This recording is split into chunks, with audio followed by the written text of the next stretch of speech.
Hey guys, Josh Hendry here, and this is Draftsman Lettering. Some of you may wonder why in the world would we be learning how to write again. But there are a couple of good reasons why we need to learn this skill and why I like to teach it to my students very early on in the process of learning. So I'm a middle school art teacher. He's a glutton for punishment.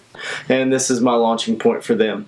That doesn't mean that if you're in high school or college or even grown that it won't help you. I think that it will.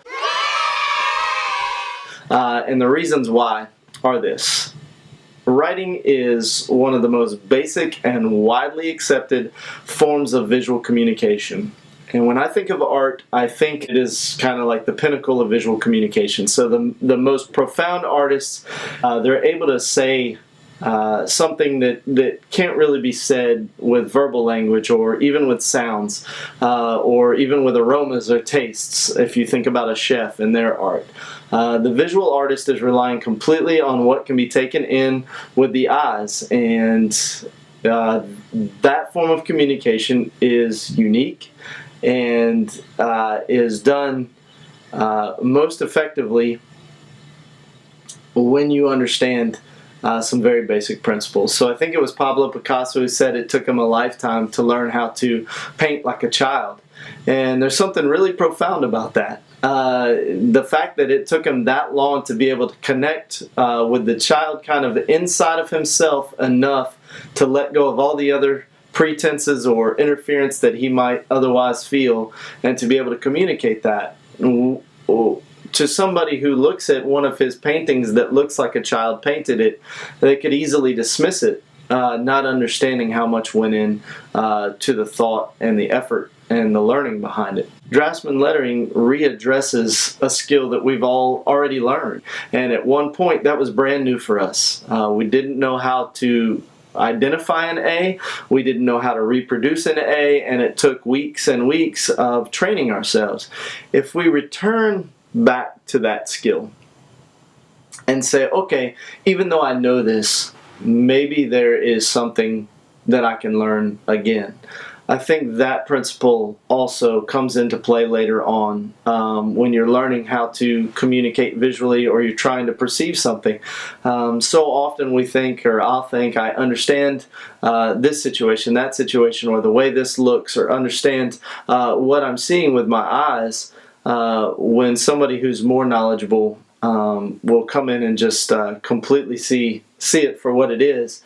And I'll give you a great example of this. One of my first early on pet portraits that I did, Nikki and Leaves, I presented it to a fellow who was a professional portrait artist, had done many oil paintings of famous people in the military and dignitaries, and he looked at this portrait that I was so proud of, and he said, it looks like somebody punched your dog in the nose. And I got hurt and I was offended, and then that comment that he made stayed with me. And over the years I would go back and I would look at that portrait and I would try to see what he saw in it, and eventually I understood that he was in fact right. I had paid more attention to the surface of the animal, what I could see at that point, and in my progression as an artist, than I was the structure that was underneath the skin, so to speak. You know, hundreds of pet portraits later, I've progressed and I've learned. But at that time, I just couldn't see it. And it's very important that what we think we know, what we think we're good at, we're willing to readdress. And so for my students coming in 5th grade, very few of them have great handwriting. A handful might have good handwriting. And the majority of them attribute writing to something that just needs to get done. If they can get it out of the way, then awesome. And what I want to do is I want to teach them, no, that's a form of your communication, and you're saying something. Every time you write with sloppy handwriting, you're saying something beyond just what the words say if we could read them. And it goes into how much we care about our craft. And so I think Draftsman lettering has that appeal to it as well for me.